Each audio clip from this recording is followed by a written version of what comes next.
hot take. Yeah. I don't like pizza. What? Is that a hot take? Yes, that's a massive hot take. I know.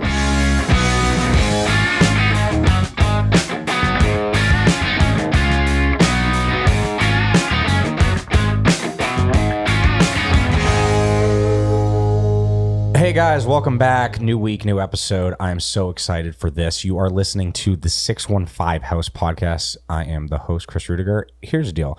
Canadians and country music, they're not to be underestimated. We are bringing her in the studio. She has 6 number one singles across the US, Canada, and Australia.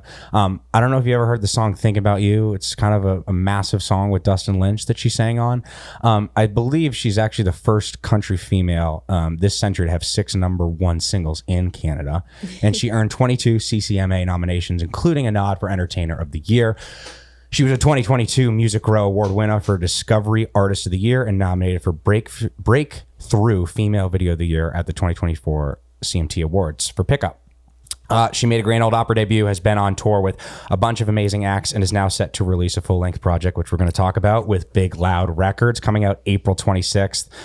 The craziest part is, like, she could literally have a baby at any second right now, and she is actually here on the podcast doing this. So thanks for being here, Mackenzie Porter. That would literally probably make this episode go viral if I just had my baby right now. Wouldn't that be crazy? When you came earlier, we were talking about that. This isn't probably the place I would choose to have a first child, right on this couch, but you never know. It could happen. I'm not offended in the slightest, so no worries at all. But yeah, it's I'm so excited that you're putting out this full length project. It seems like you've been working on music for quite a bit now, huh? Yeah, it's been a long journey, and a lot of songs written, a lot of songs thrown out, a lot of songs held, and then we kind of adjusted, and finally I feel like I have this little body of work that we're really, really proud of. Yeah, that's so exciting. And for those that don't know, because I feel like for me, I listen to you on the radio. I've heard this, songs with Dustin. I've streamed your music, but I'm actually curious, your background to getting to Nashville and kind of coming here in the first place. How long have you been in town, and how did it start? Yeah, so I was making trips to Nashville just to write. I'd come for maybe 2 weeks kind of thing when I was living back in Canada, because I didn't have paperwork to come here. I couldn't come and work really. So you could only come for a week? Yeah, I'd have to stay at the border. They'd be like, "What are you doing?" I'm hanging out with friends with my guitar and this notepad. But I couldn't say that I was really writing songs. I'll probably get deported. Yeah, I was gonna say the truth comes out on this podcast, right? I have a green card now. I'm good to go. Yeah. But yeah, so I'd come and make trips, short trips, and try to meet as many writers as I could. And the same story that everybody has. You go out to bars and you try to just meet whoever you can to try to get in any door that will open. Mm-hmm. And finally in 2015, I think I moved, 2014 or 2015, I honestly forget, the end of 2014, moved full-time to Nashville when I finally had paperwork. And we lived in a very crappy little apartment. And I remember at that point just writing, oh my gosh, 3 songs a day. That time in your career where you're just I'll write this song, I'll write this song. You're just so excited, just keep writing and writing. I'm still that person, but I'm doing 1 song a day now. Right. Yeah. Well, I think, I think for those that aren't in the Nashville space, a big part of it is finding your community of writers and producers and people that are going to champion you. And that process takes time, right? You got to meet the right people. Did you feel that you found a camp as you started writing here? Who are some of the people that you've really connected with? Yeah. So, I mean, I feel I found some people right away. One of my best friends is Parker Welling, and her and I write a lot together. Mm-hmm. Another girlfriend is Lydia Vaughn. But I've written with everybody from Natalie Hemby to Nicole Gallion, all these powerhouse females, Laura Veltz, so much. So I feel I have a really cool group of people around me. But I'm also down to try someone I've never worked with before too. But those would be the ones I would want to come back to and write, as much as I can with. Right. Yeah. So you come to Nashville, you're writing songs. You start probably playing out a little bit. How does it lead to record deal, Dustin Lynch, number one song? Yeah. Talk to me about that. Yeah, totally. I mean, to me, it feels like such a long process, but on paper, it probably seems fast. But basically how that all happened was I was living here. I did a show with a friend of mine. His name's Dallas Smith, and he messaged, or maybe he sent a video of my performance to Joey Moy. And Joey's another Canadian. And he's like, dude, you need to meet Mackenzie. And I didn't even know he did that. Like, I didn't really know Dallas at the time. And so he's like, okay, cool. Well, next time you're in town and she's in town, like, let's all just hang in the studio. So Dallas, like, kept his word with that. And he's like, hey, I'm in town now. Do you want to come and hang out with me and Joey Moy in the studio? And I was like, yes, because I knew him, and he obviously was an owner of Big Loud, but also just like a huge producer. And I went and I hung out with them, and I had already been living here for 3 years. And I hung out with them, and after I like scrounged the internet for Joey's email, I was like, dude, like, great hang today. You should totally sign me to a record deal and like produce my record, and it's gonna be awesome. Yeah. And he's like, no. Damn, just hit you with the rejection like that. No, he was just like, he was very sweet. He's like, doesn't really work that way, but like, send me some stuff, you know, like the thing, like, send me your songs.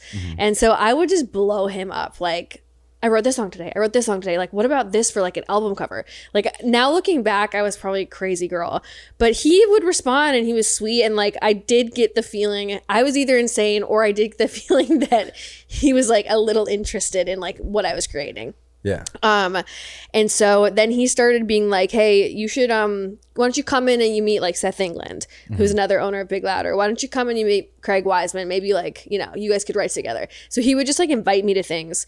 And eventually, the team from Big Loud flew to a show I had, watched me perform live. And then we all like had drinks afterwards, and they're like, hey, we would love to give you a record deal. But that was like a process of vetting and me like being super persistent for probably 6-7 months.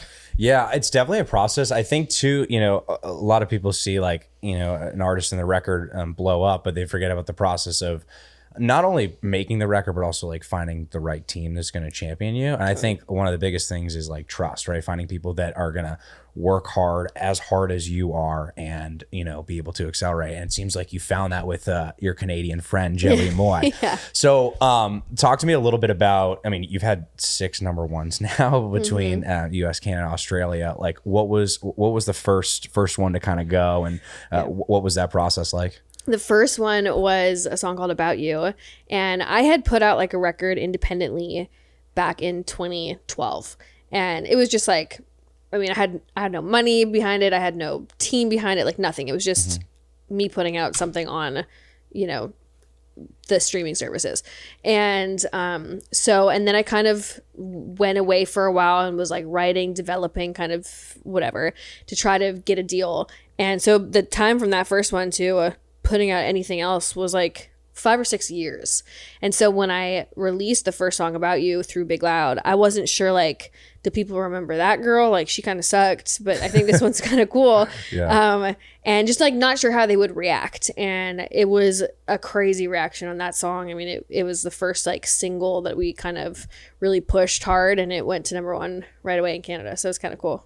That's amazing. Yeah. Like, so after that happens, like, you know, do you hit the road, like, and do a tour? Like, I mean, people are knowing the song, probably coming up to you, like, recognizing who you are. Like, what was the process after a #1 song? Yeah. So, I mean, Canada's like a whole nother ball game kind of, but the goal for us was always like the US. I mean, we were building this really cool story in Canada, but I was trying to tour in the US. So I put out a couple more songs before I really like toured kind of.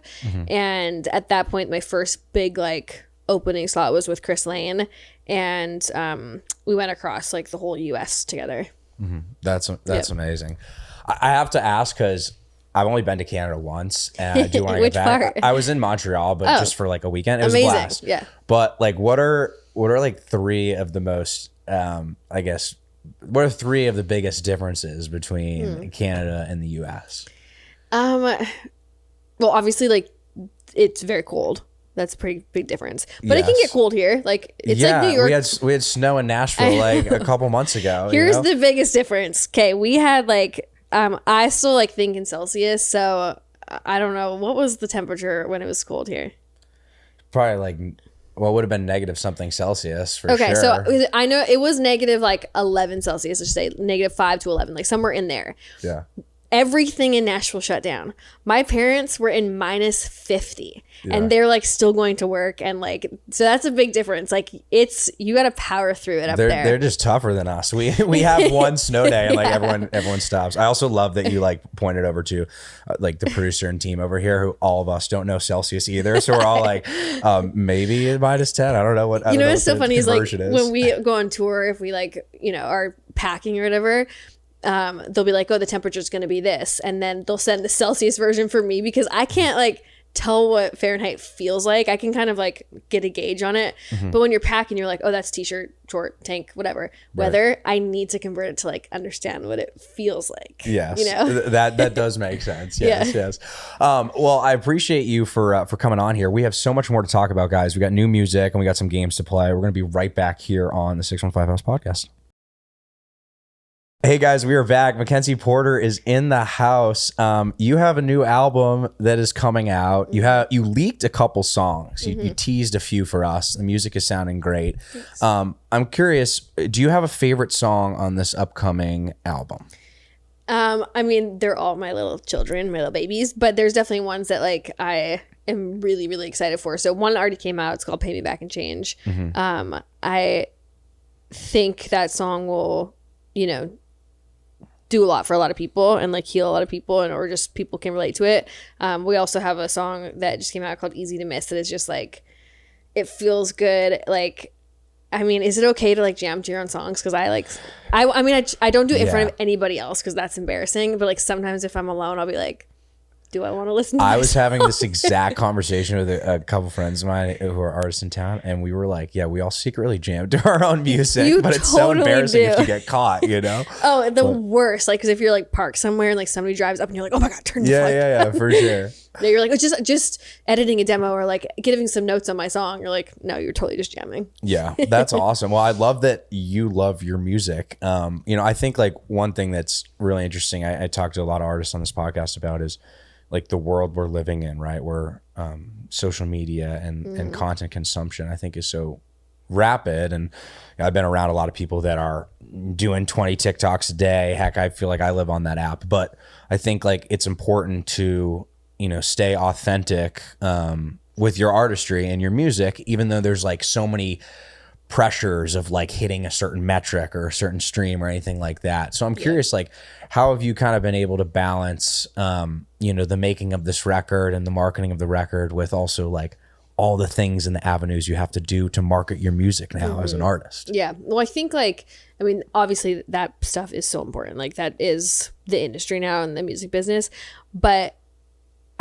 I think none of it matters if the music isn't there and if the music isn't at like a certain quality. If you got the music and then you get a TikTok moment or a viral thing, then it's like, I mean, you've hit like the jackpot. But even if you get a viral thing and the song's not there, I don't know if it like will translate over time. Like I think it maybe fades. So it is a balancing thing. Like for me, I was very focused on the writing and the production and like all that kind of stuff. And now I'm like in a different mindset of like, okay, now we're in the marketing time and I'm going to push these songs because I'm really proud of them.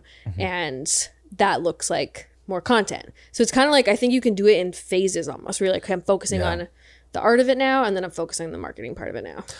I love that you say that, because I feel like a lot of artists just feel so overwhelmed by, the pressure of waking up and having to do these various tasks. But like there really is the creative process, which is you writing and recording it, with your producer. And then now being able to kind of test the market with, these songs and connecting with people, which I think is so important. What, like, outside of just the music, right? Because, it stinks, but like you can't just bank on a viral video or bank on, any sort of playlist, right? Like how have you found like, ways to sort of like further connect with your fans, like kind of deepen that relationship? I think like, I mean, if you have been to my show, I will stay, unless we're like flying out or something like that, I will stay and hang and sign and take pictures with every single person until the last person leaves. And I think that like in-person time is so important. And like there are times where I'm not feeling good or I'm tired and I don't really feel like doing that. But those people paid their money. They came to the show. Like, that's the least I can do to, like, you know, connect with them and have a moment with them. And I want that too. So I feel like that's a big one for me. Or just like even on socials, like messaging people back or responding, like that takes time, but it's so important, and you build that kind of community. And I've now, like, going into this new phase of my life, had a lot of my fans or like friends online or whatever, like, give me like parenting advice or like pregnancy advice or whatever, where I never thought, you know, I would get like such a strong community coming this way as well, like coming to me as well. Yeah, I mean, well, and that is the elephant in the room here, which is let's literally talk about elephant. Yes, let's talk about the baby. Like, I feel like an elephant. How are you doing? Good. I honestly, like, I've been really lucky with, like, you know, a pretty chill pregnancy. I've been touring the entire time, like up until last week. I've been traveling and flying, and I'm kind of like, okay, locked down now. I don't want to, you know, go into labor on a plane anymore. Yeah. But no, I feel really excited, and like it's going to be a balancing act of touring and you know, being a mom and like trying to be really good at both of those things. And you know, I definitely have a little fear, like nerves around that, but I think I have a great team, and I have a great team at home, team in work and team at home, to like make it all happen at the same time. Yeah, I think that's awesome that you have that trust and that support system. I'm curious. I hear that it's a thing for a lot of women to have a list of baby names going for years and years and years until you actually have a kid. Yeah. I'm curious, like, have you had a list for a while? No, I am like, you know, I wasn't a person ever who was like, I really want to have a baby. Like, I never had, you know, when girls are like, my ovaries, like they see a baby and they like say that or whatever. I never felt that way, to be honest. But what I did start thinking, like, as I was getting a little older and like with my husband for a long time, was like, when I'm 40 or 50, I definitely want like adult children to like hang with. Like, I'm super tight with my parents. They're in town right now, and I don't want to miss out on that. Right. And so I should probably start have them young so that you can stay young and watch them grow. You know? I get it. But I will say that, like, you know, now seeing, like, even we talk about this all the time, I'll see a little baby at an airport and stuff, and I'm definitely like watching them more and like looking more and like thinking about ours a lot training more. yourself. But I never had like a list, or like I wasn't even a girl who like thought about wedding dresses or anything. I think I was just like thinking about, how do I get on that big stage and sing in front of people. Do you have a name for the baby? We have a name, I think, but I keep going back and forth. Like, I don't know. I think I'm going to be one of those moms like leaves the hospital and it's like no name Etheridge, you know, like the ones that like can't decide. Yeah. Is it mostly coming from you or from your husband, or like what's I'm definitely the indecisive one. He would be like, he will throw out, I don't want to throw out some of the names just in case there's some people listening with that name, but like he threw out Cazalia or something the other day. I was like, no. Yeah, not Cazalia. Sorry to all the. I'm sure I've never even heard that. We have a huge fan or base. Or like you know, like I think he threw out like Gertrude or something. I was like, Jake, get your shit together, dude. Yeah. I get it. I just lost all my Gertrudes. You gotta keep them in check. Speaking of which, this is a game that I really enjoy to play. It's called Rank These 5 Things. Okay. Very simple. I'm going to say something under the category. You rank it 1 through 5, but you don't know what comes next. Okay. Then 1 is my favorite and 5 is my least. 1 would be your favorite, 5 would be your least favorite. And so we will ease into it. And the first topic here, since we're on it, is going to be names for your kid. Okay. You're gonna make me lose some fans when I like rank their names bad. Well, look, it's just the way it has to go. The cards fall as they might, right? Okay. First name's Chris. Oh, that's a trick question. Okay, I'm gonna go completely unbiased here. I'm gonna go because I really like you, 2. I appreciate that. I want some room though, just in case something better Understood. comes. I'm a silver medalist. Okay, I get it. What about Oliver? Oliver, 3, because I love it, but I've heard it a lot now. I agree. I like that. Well, what about the name Matt? You gave me in trouble. Can I put that? Okay, I think I have an X, so I'm putting it at 5. Ooh, Sorry, it's just, not against our producer Matt. It's against other. Understood. You know what I mean? I realize that you don't realize how many people you have issues with until you try to name your kid. And you're and like, then you think back to all those people, right? Well, the good news is you have 1 and 4 left. Okay, for 4, and we're this. I'm doing guy names because I don't want to get like guy and girl mixed up. What about Drew? Just curious. Again, this is just random names, right? Totally. Yeah. 4. As she says it quietly into the mic. Look at that. As the I manager. love you though. That's fair. Well, I guess the last name that we didn't even talk about that I just had on the list was Brad. I don't really like. Well, I got to be careful with that either. But I would have switched you, Drew. You're my one. Look at that. I like that. All right. Well, here's another one for us. This is going to be rank these 5 things, places to have your water break. Okay. This couch. First is at a Chuck E. Cheese. Oh, I'm gonna put that at 5. That would suck. It'd be pretty bad. Yeah. What about? I've actually never been to Chuck E. Cheese. You haven't? No. Should we go? I mean, we could go for sure. You might want to do it after the baby's born. I kind of agree with you there. I think I'm destined to have my water break there now, just because I slammed it. Okay, so you got rid of 5. What about right here, right now?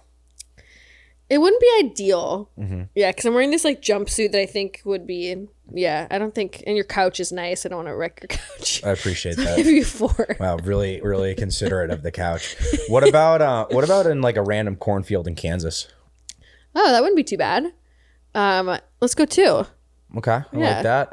You're outside, like nothing can get dirty. Yeah. I don't even know. I think I have the envision like of just what happens in movies, and I don't think that's like what actually happens. Like it's not just like whoosh. Yeah, I think I would hope. I hope for you. Yeah. I wouldn't know. What about on stage at a concert? Oh my gosh. Okay, this is gonna be crazy, but I'm gonna put that at 1 because I think that would like actually be epic. I think it'd be a moment, right? It would be a moment. Also kind of nasty, but like a moment. Are you playing on tour? I'm playing at the Opry on the 2nd, so oh wow. If my water broke at the Opry, like I hope not in the circle because I wouldn't want to wreck that wood or anything. Right. But how epic. It would be quite epic. I would think I'd be the only person in history. I can get down to 1 at your water breaks on the Grand Ole Opry stage. The last one. You're never gonna let me play again, though. Well, wait. So you have 1. I think I have. What do I have? 1, 2, 3. I think you have 4 that you didn't answer. Okay. Right? Okay. Well, we'll run the replay here. The last one it would be in church on Sunday, which I feel like. Okay. Was that my 4? That would be 4. I feel like that could be higher though. It could have been. It could have been like a 2 or something, like a blessed baby right away. Yeah. Well, those are your options. I hope it's not a Chuck E. Cheese. I do. I feel like we're gonna get a call from the Grand Ole Opry, be like, "Hey, we got to move your performance." Just yeah, right. Well, that is rank these 5 things. You did quite well. Thank you. That was I love all your names, you guys. I love pregnancy edition. Your names are just beautiful. Yeah. Well, hey, I want to talk a little bit too about your career, not in music, but on screen when it comes to TV. So you were in it was a sci-fi show, right? Called Travelers. Yep. Like, how did that come about? So I have been acting, like the first series I ever booked, I was 16. So I've been acting for a while. Mm-hmm. That was even before I moved to Nashville. That was like, how I pay my bills and my main thing, really. It actually was like, did that 16 to 19-ish, and then kind of went through like a dry spell of not being able to book anything. And that's when I started writing songs because I wanted to just like feel fulfilled. So that's when I started writing songs, was because of the acting and like not being able to book a show, basically. But my first show was half animated with dinosaurs, half people. How does that's got to be a crazy set to be on. No, the dinosaur was a tennis ball on a stick that we would like be scared of and run from, and then they animated it afterwards. So no, not a crazy set, just a very just silly. I'm just laughing because I don't think I could properly act if I was like having to interact with it. We would literally be like, "No, it's coming," and it'd just be like this tennis ball on a stick. Is there like acting training for that? Like, I mean, there should have been. Yeah, absolutely. Now that I look back at like some of my acting, I probably should have done some more training. Yeah. No. So are you done with acting, or have you thought about like getting back into the space? And No, I doing more still stuff? like once I have this baby, I'll audition again. And I did a movie that came out last year, and the big things that you would like see me on was Travelers on Netflix, and then Hell on Wheels on AMC, which is like a period piece set in the 1800s. Gotcha. Yeah, but no, I love acting. It's a different thing. It obviously takes up a lot of time. Like when I was filming Travelers, I was filming for 5 months a year, every single day for 18 hours. So it didn't leave a lot of room for touring or anything. Right. So I imagine that balancing it is definitely tough, but I do think, I just from working with artists and having people on, like, we're in a world where like you're kind of like, you're the CEO of your business, right? You're an artist as a brand, right? So like your music is one of your pillars, but I think it's so cool when other artists are crossing more into whether it's the TV space or even like a publication space with books. Like I think particularly this past year, like seeing Tim McGraw in like a country western film, and then seeing Lainey Wilson in a film, like it's really exciting for me to see country artists particularly. Me too. On TV. I think so. For so many years, it was like a negative. I felt that people viewed it as like a negative that I was also an actress. Like why did you view that? I think because like they couldn't take me seriously as like a performer, a writer, or a singer if I was an actress. Like I was just the actress who wanted to be whatever, a country singer. Not knowing that like, oh no, I actually like started playing violin when I was 4 and play guitar and like all this stuff. But it just had that like stigma, or vice versa. If you were a singer going on screen, you were like, oh, the singer is coming to like pretend to be an actor. Right. And it was like that for a long time. And I think like I was watching the J-Lo, her doc, and she has felt that way, and like so many different people. And now I feel like that stigma is totally broken, and it is only a positive. And it's like, why can't you be creative in, like, if you're a creative person, why can't you be creative in writing songs and acting and like painting and designing a house or whatever? Like it's all just being creative or content, whatever. Right.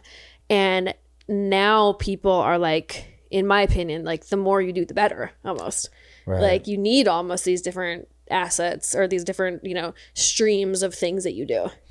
Yeah, I mean, I love that you say that, and I love that other people are taking the step, with you, because I think that the more, particularly if you're comfortable, like the more spaces that you can enter, it's just another way to, I think, broaden your name and recognition, but then also like, deepen those relationships with people. Like, I certainly stream your music, but now I'm going to clearly go watch some of these shows that you're on, hopefully new shows in the future, and continue to grow. So I love that totally. You're doing and that. Just like as a person, like for me, it's kind of nice sometimes to like step outside of, me as like a songwriter being like, oh, what's, how am I feeling? Or what's the next like #1 song, or what's the next like hit, if you will, and to like look at a script and it's like written, and I just need to like make them or her into like a person, and it's not me, and like that feels nice to me as like a break. Yeah, it's probably a cool like creative outlet. I think maybe a lot of writer artists feel the same way. Like when you can write music for somebody else, it's like refreshing because you're not focused on just your brand personally. So I get that. I'm by no means a seasoned actor myself. I'm gonna let you do the acting, but I do think that's. I think amazing. you could crush it. You got a face for it. Look, let me. They say I got a face for radio. Let me stick to podcasting for now. I know we have just a few minutes left here. We do this segment as well. This is with our good friends over at Ariat. This is the rapid fire questions segment. So this is a fun one here because the way it works is that we're going to wind up 60 seconds on the clock. Old Maddie over there is doing that. And it's just whatever comes to mind, okay? We're going to ease into it. They might get a little weird. Answers or like... Yeah, it's going to be one word answers, yes or no's. Just roll with the punches here, okay? We feeling all right? All right. A lot of people choke yes at this or point. no's? Yes. A lot of people like get scared at this point of the podcast. My heart's like racing a tiny bit. Well, again, I don't want you to actually go into labor here, so maybe we'll take it easy to start. Here we go. Ready? 60 seconds on the clock. Here we go. Beach vacation or ski trip? Beach. Would you rather an athletic kid or a singer as a kid? Singer. I like that. Dream collaboration? Ooh, Chris Stapleton. E equals what? E equals squared? Is that a math thing? MC squared. What's your last Google search? Probably something you don't want to know about. We can pass on that one. Is pineapple on pizza allowed? No. Give me a hot take. Hot take. Yeah. I don't like pizza. What? Is that a hot take? Yes, that's a massive hot take. I know. People think I need to be like put into like an insane asylum for that one. Yeah, we're gonna talk about that. Sloths. Are they cute? Sloths are awesome. I don't necessarily like want to be approached by one in my bed, but like a zoo, yes. Understood. Would you rather go a year without soap or a year without a hairdryer? A year without a hairdryer for sure. And if you could sleep with one president, who would it be? With one president? It's like a hall pass. Okay. Not the current one. Understood. I think that's all the time we have. Rapid fire questions presented by Harriet. That was really good. Okay. Thank you for your honesty. Yeah. My choices are slim on that. Well, when you maybe, what, I could go to Canada. Our prime minister is kind of good looking. Really? Yeah. No, I don't necessarily agree with his stuff, but he's kind of like a babe. Very cool. Yeah. Yeah. I will look him up. I will look him up. Well, I really do appreciate you for coming on this podcast. I'm pumped about your record that comes out April 26th. And are you going to do any touring? Yes. I'm going to start touring. Probably like summer, we'll start doing festivals. And then the fall we'll tour heavily. Actually, my manager who's sitting over there, he was like, hey, after you have the baby, like 3 weeks out, like we got an offer of Brett Young, Europe, 3 weeks later. What do you think? I'm like, yeah, I might like be bedridden at that point. So we're not doing that one, but it'll start pretty fast. There you go. Well, you could just like hire like a babysitter to come on the road and like bring the kid on the road. Totally. But like a 3-week-old, maybe like, I don't think I could get a passport that fast. Yeah. Well, all I'm saying is if I was, 6 months old and watching my mom, crush these shows, it would be quite an experience. But that's awesome. Well, yeah, I really appreciate you for coming on and, so pumped about this chapter of new music for you. I know it's a big album. You only get so many debuts and albums and, I know we're all rooting for you here. Thank you. And excited to see this baby when it comes out, hopefully at a better place than right now. Yes, that'd be good. And let's definitely do this again soon. So Thank you so much for being on. And guys, we will see y'all next week.